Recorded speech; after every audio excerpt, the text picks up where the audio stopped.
Welcome to our channel. जैसा कि हमारे हिंदी स्टेनो डिक्टेशन की खंड 2 की सीरीज चल रही थी, उसी को कंटिन्यू करते हुए हम आज मैटर 1 और 2 लेकर आए हैं और इसकी डिक्टेशन आपको प्रोवाइड की जाएगी। पूरी डिक्टेशन को बहुत अच्छे से लिखिए। आपको 5 सेकंड का टाइम मिलेगा, उसके बाद में मैटर शुरू हो जाएगा। चलिए 5 सेकंड में हम मैटर शुरू करते हैं। मैटर स्टार्ट होगा 5 सेकंड बाद।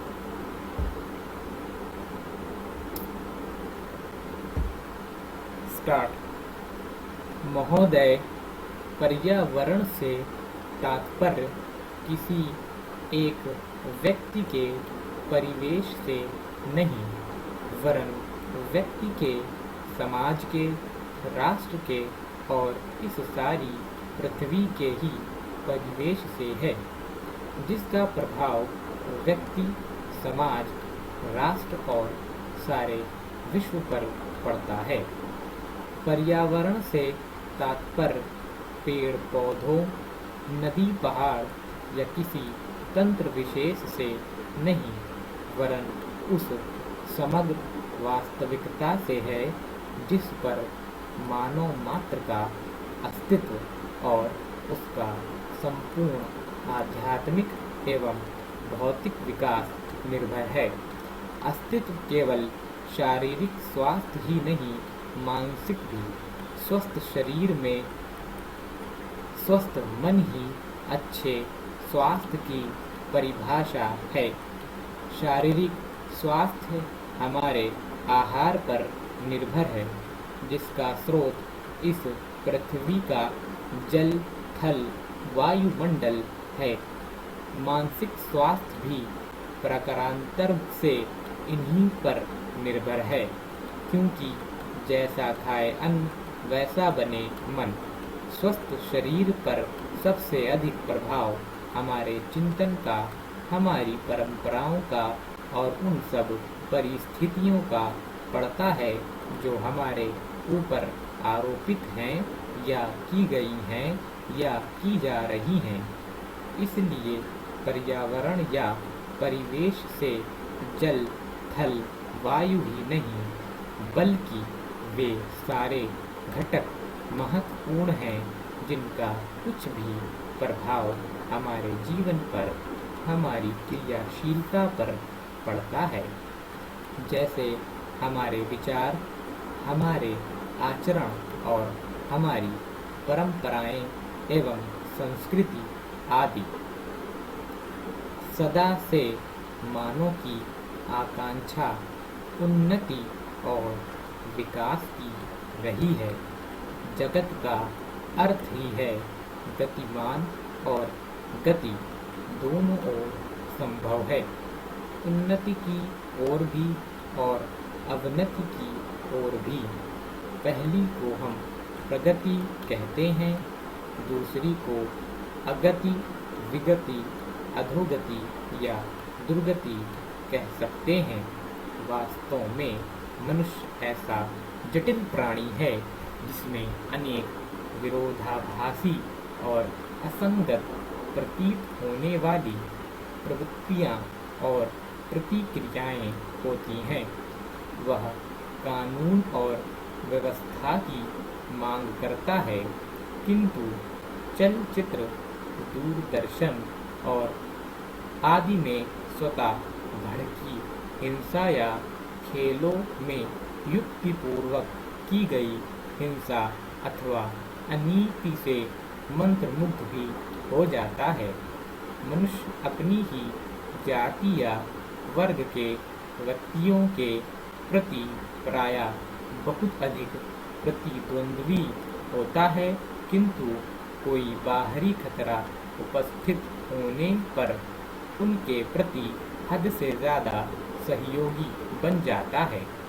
वह सड़कों पर या युद्धों में सामूहिक विनाश के प्रति उदासीन रहता है, किंतु किसी खान में फंसे हुए एक व्यक्ति या किसी कुएं में गिरे हुए एक बालक की रक्षा करने के लिए ढेरों साधन जुटा लेता है।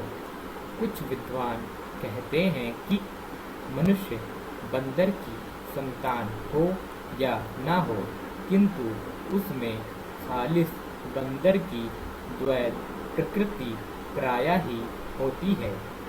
उसमें शाकाहारी बंदरों की भांति वृक्षों में उछल कूद करने की प्रवृत्ति तो होती ही है, साथ ही ऐसे बंदरों की स्वाभाविक जिज्ञासा भी होती है, जो अत्यंत संगठित गिरोहों में रहते हैं और भांति भांति का मांस खाने में मजा लेते हैं।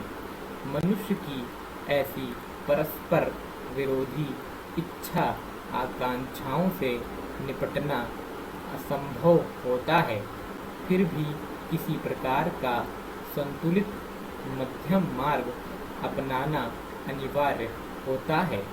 यही बुद्धिमानी का रास्ता है।